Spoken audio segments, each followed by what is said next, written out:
Ahora sí, vamos a hablar de la corriente de varios polos.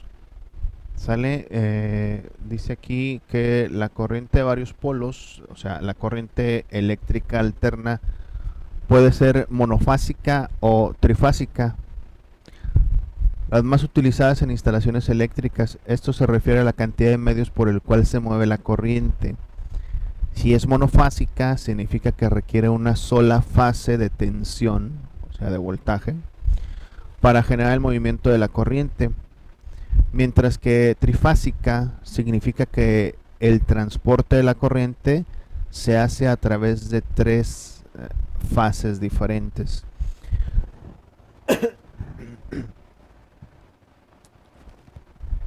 Un error muy común en, en la mayoría de los hogares es que ven un conector que trae tres patitas. ¿Sí? Este,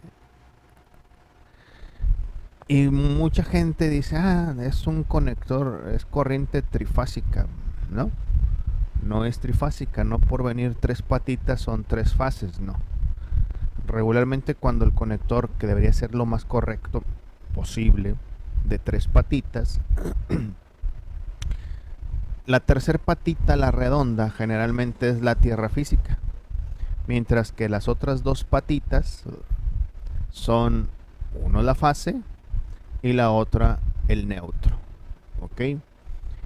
Entonces mucha gente dice, no, pues es que es trifásica. No, no es trifásica, ¿ok? La distribución de corriente alterna se hace a través de sistemas trifásicos. Cada fase está separada entre sí por 120 grados, por lo que se garantiza una transmisión de casi toda la energía con pocas pérdidas. En instalaciones residenciales, es decir, en nuestros hogares, la corriente alterna que se usa es monofásica. La transmisión de corriente se hace a través de una fase y un punto neutro, que es lo que hablábamos, ¿no? Digo, salvo la gente que tenga la necesidad de tener la corriente 220, ¿qué es lo que pasa? Pues que la persona de Comisión Federal de Electricidad, si ustedes le dicen, oye, es que yo quiero 220 porque tengo climas, y mis climas son 220, pues la persona de la comisión les va a bajar del poste dos polos de tensión, o sea, dos fases, ¿sí? Que una más una nos va a dar 220, de las dos fases, cada una por lo regular lleva 110 volts. Y el polo neutro, ¿por qué les bajan los tres y por qué se dice que es trifásica? Porque le están bajando las tres líneas, ¿no? Los tres polos que viajan por lo regular en los postes. Si ustedes lo han checado en los postes de Comisión Federal de Electricidad y que les bajan las corrientes desde su casa hasta su casa, por lo regular son tres líneas. Por lo regular las dos primeras de arriba hacia abajo son las fases y la última, o sea la tercera de arriba hacia abajo es el neutro. Y les bajan los tres porque obviamente ustedes van a tener aparatos que van a ser 220 con una tensión que ocupan tensión 220, como los climas y algunos otros aparatos, a lo mejor máquinas de soldar y algunos otros. Y es necesario que a estos aparatos les manden dos fases de las tres líneas que bajan del poste. Ok, generalmente estos aparatos van a recibir las dos fases sumadas 110 más 110 volts de corriente de tensión. Les van a llegar los 220 que requiere cada de esos aparatos.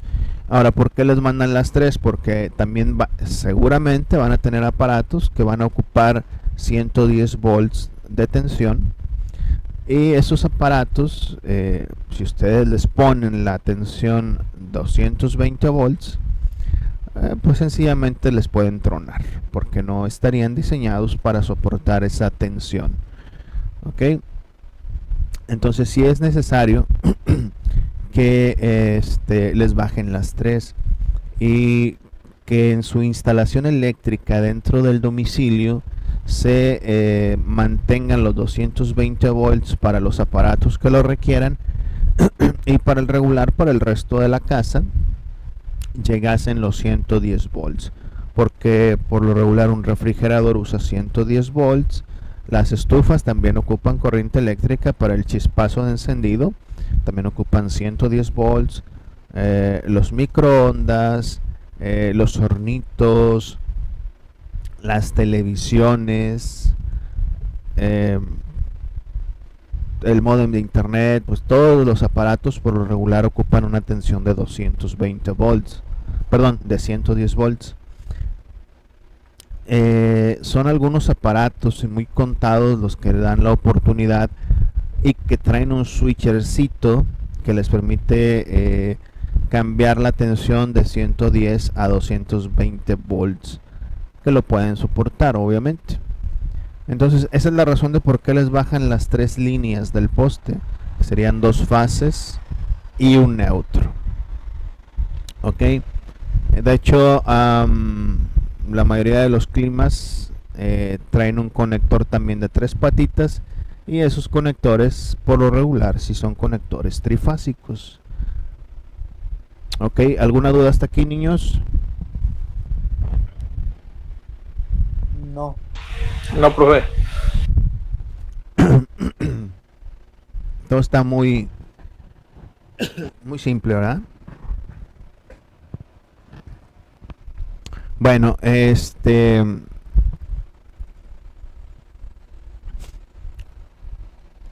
la historia de las corrientes, ¿alguien me quiere ayudar? Yo. Dale, Liut. La historia de las corrientes va. La historia de las corrientes, sí. Ok.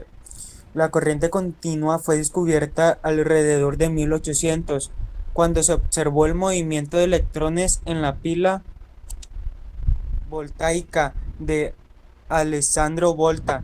Luego fue André Marie Ampère quien conjeturó que la corriente tenía una dirección y se movía Movía. desde el polo más positivo, hasta el más negativo.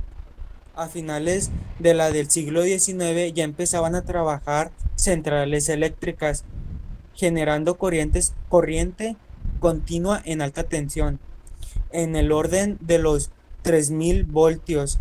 Estas centrales fueron ideadas principalmente para el alumbrado de las ciudades. La corriente alterna fue descubierta por Nikola Tesla.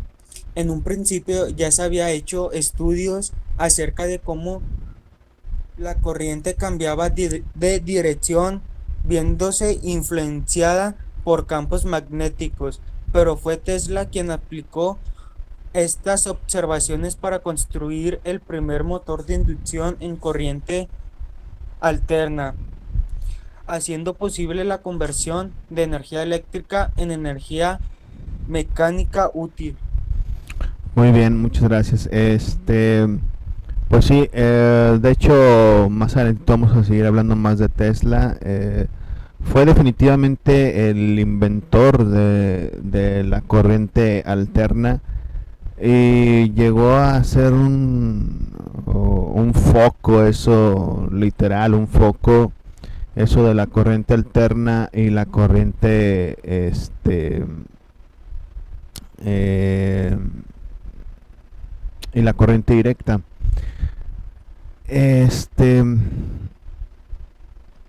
Pues esto nada más es un poquito de historia.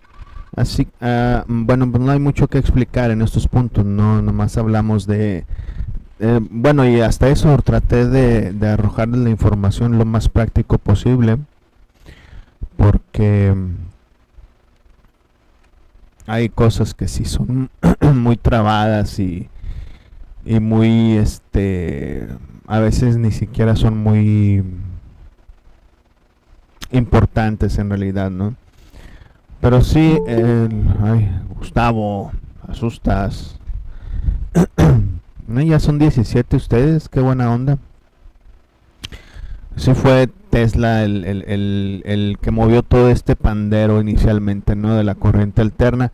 Y pues gracias a él, pues ya brincamos de la corriente continua a la alterna. ¿Qué era mejor? Bueno, ¿qué es mejor en términos generales? Ya más adelante vamos a seguir viendo. Tesla observó además cómo la energía eléctrica viajaba a través de los picos de tensión en onda sinoidal de la corriente alterna.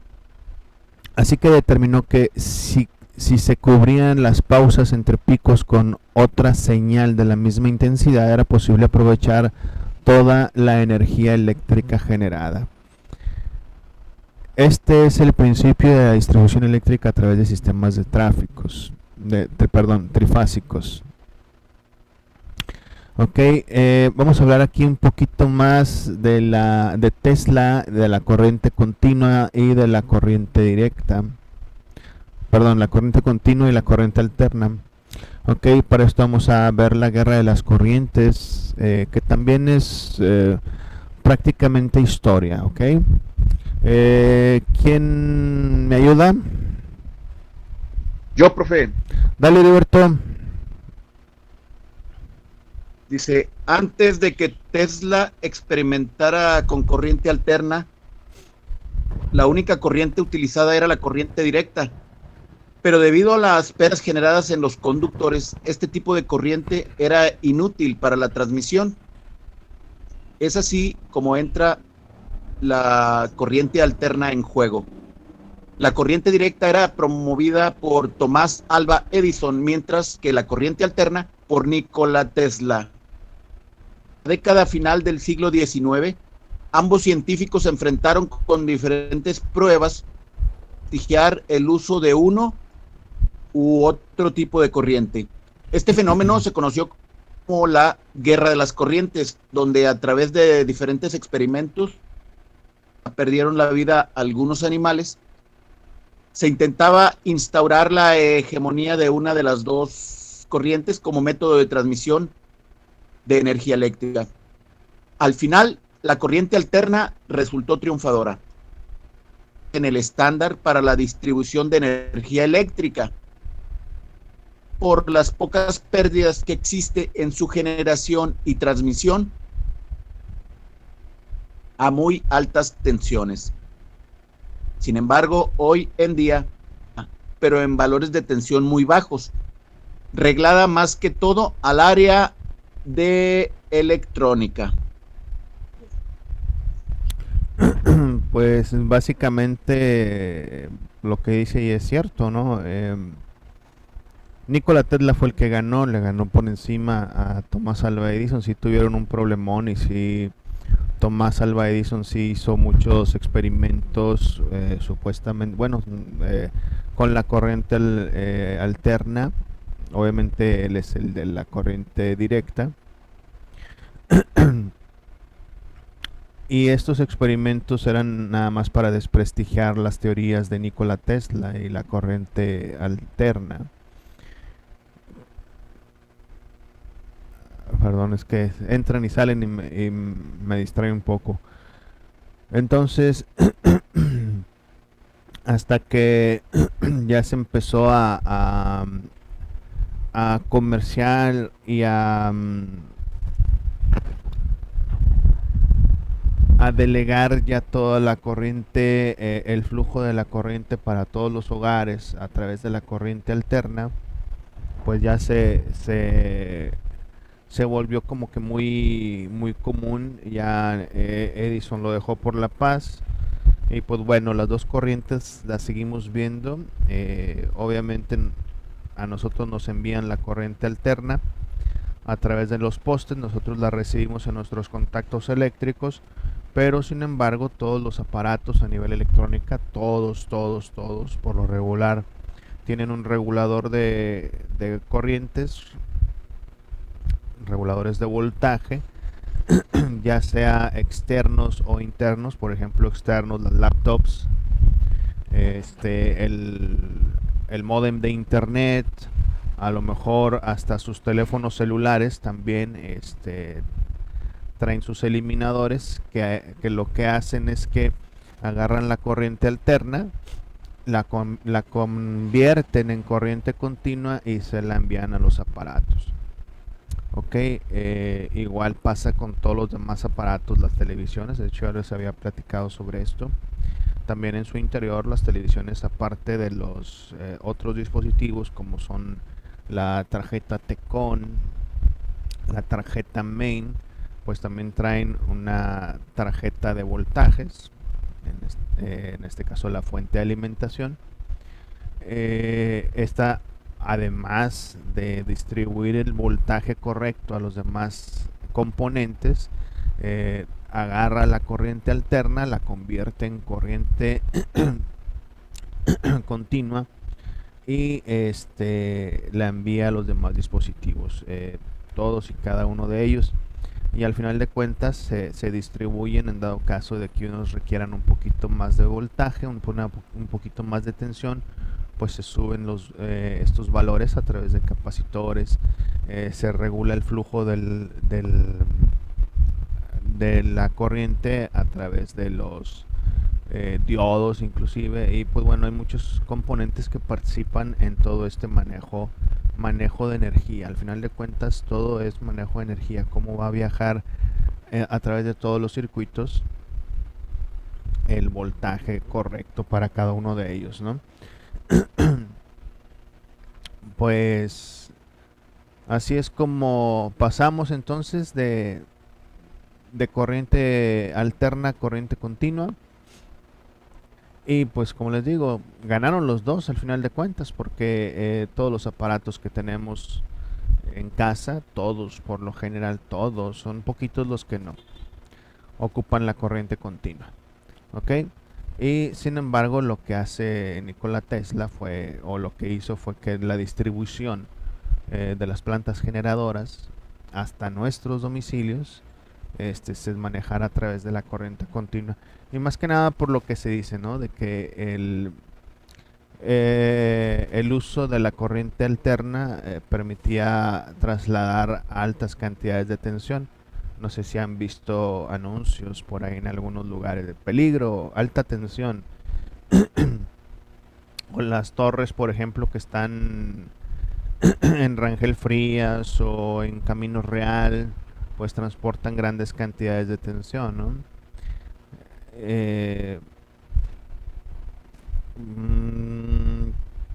Yo creo que lo más cómodo que nos ha tocado ver a la mayoría es peligro, 13.000 volts, 13.000 volts de tensión.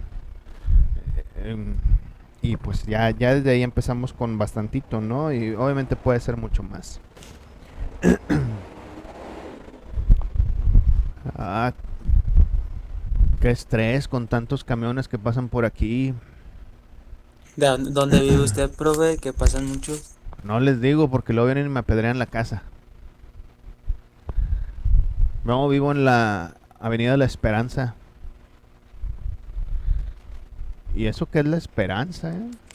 La esperanza y no. Bien, seguimos con... Ah, perdón, no les pregunté si tenían dudas. ¿Tienen dudas acá con la guerra de las corrientes? No, profe. Oye, qué buenos niños. Ya viene el primer examen, la próxima semana. Sí, ya sé que es muy pronto. Para la próxima semana va a ser 20. Yo creo que sí es la próxima semana ya. ¿Qué día es asueto? No saben. El 16, ¿no? ¿El 16 es asueto?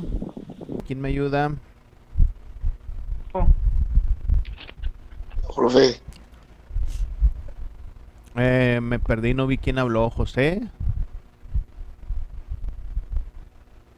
yo, profe, Ah, dale, Gastón.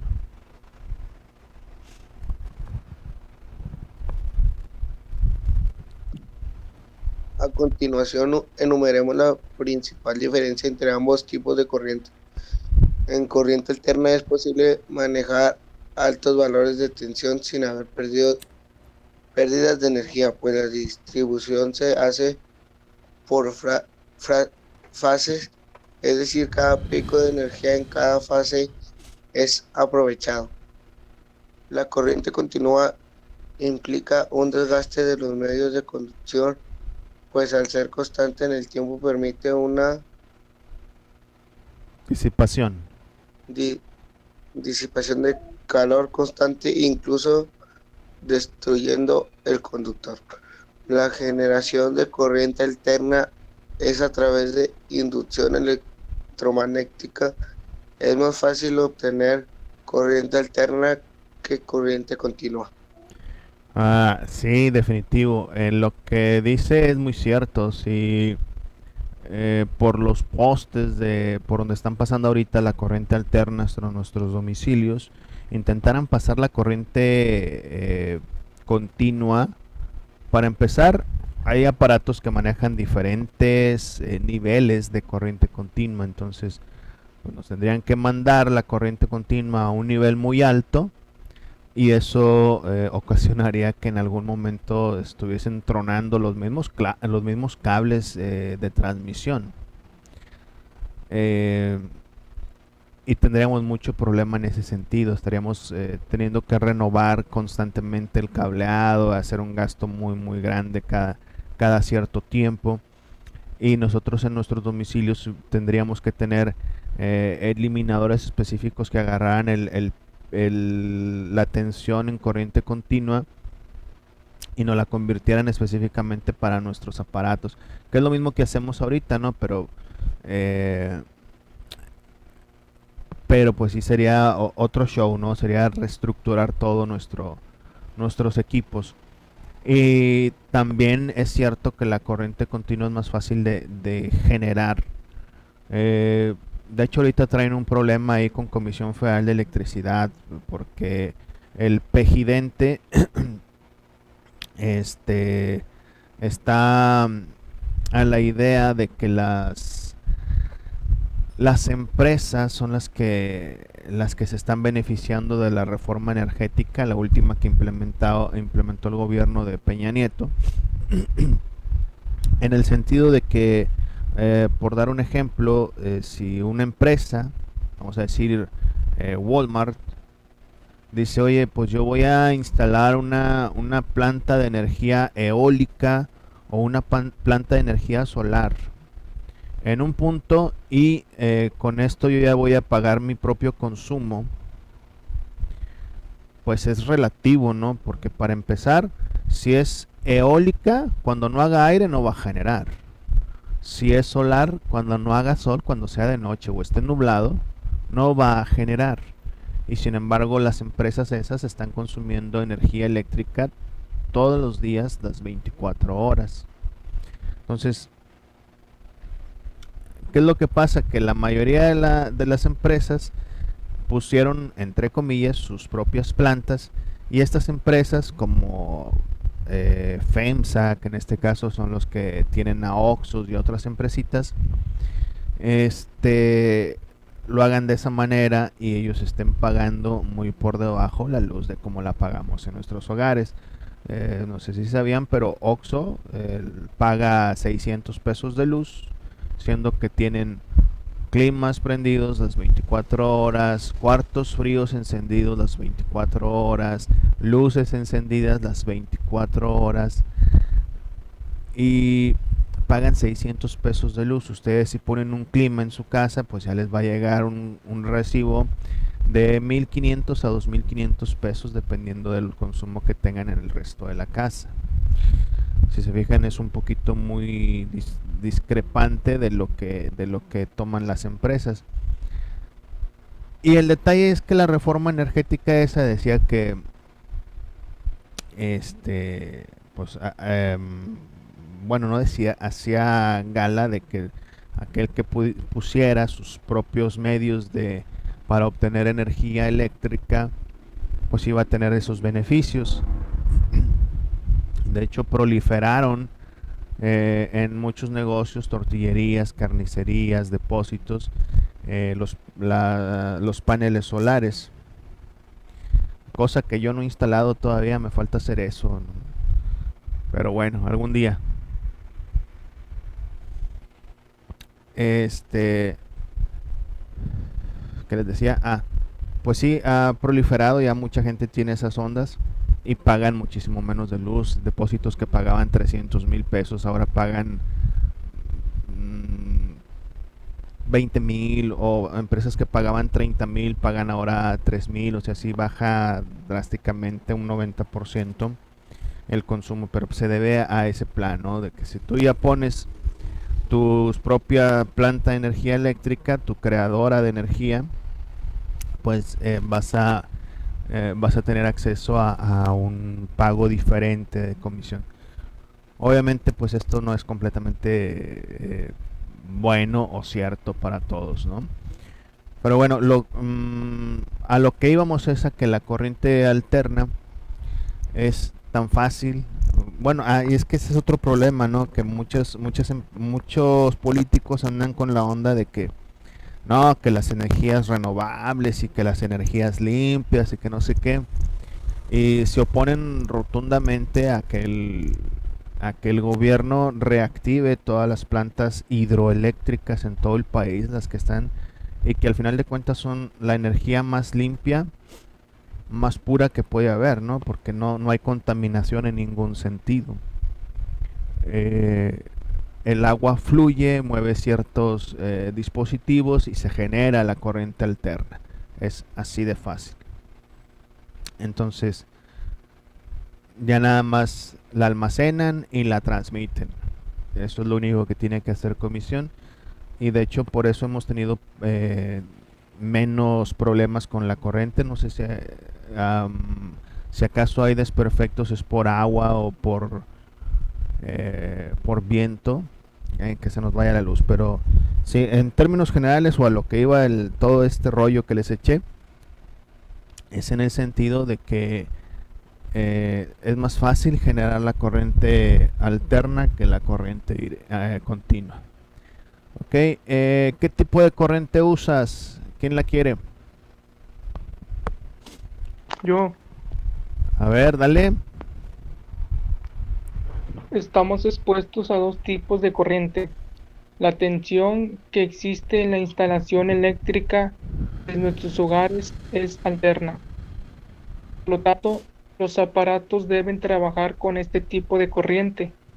Sin embargo, si es necesario trabajar con corriente continua, existe un rectificador de corriente que es capaz de convertir corriente alterna a corriente continua.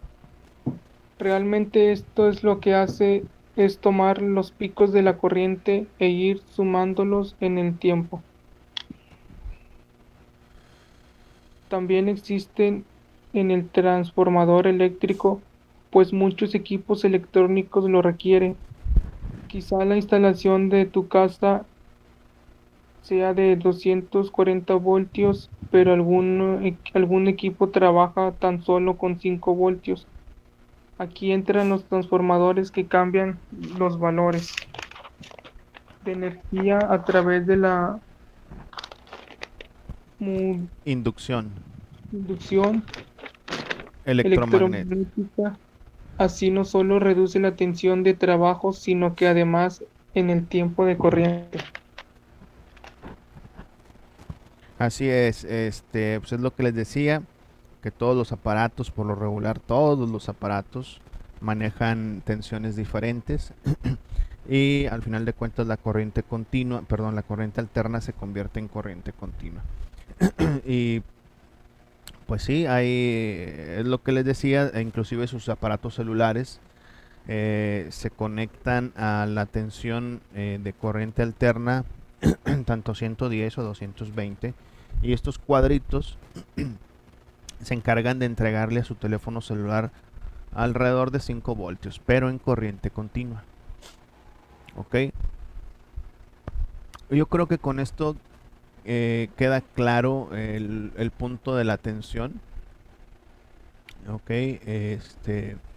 era importante porque a lo largo del curso de la carrera van a notar que la mayoría de los desperfectos ocurren en las tarjetas reguladoras de voltaje, sea del aparato que sea, por lo regular. En el caso de las televisiones, pues ocasionalmente son, bueno, también muy regularmente, son la tarjeta Tecon, a veces la tarjeta Main, a veces, pues la mayoría de los que se dedican a este negocio lo que hacen es, oye, está dañada la tarjeta Main, hay que cambiarla, te cuesta 1,800 pesos. Y muchas veces sí las cambian. Muchas veces nada más les hacen un revaling, muchas veces les cambian algunos componentes y ya funcionan otra vez, ¿no?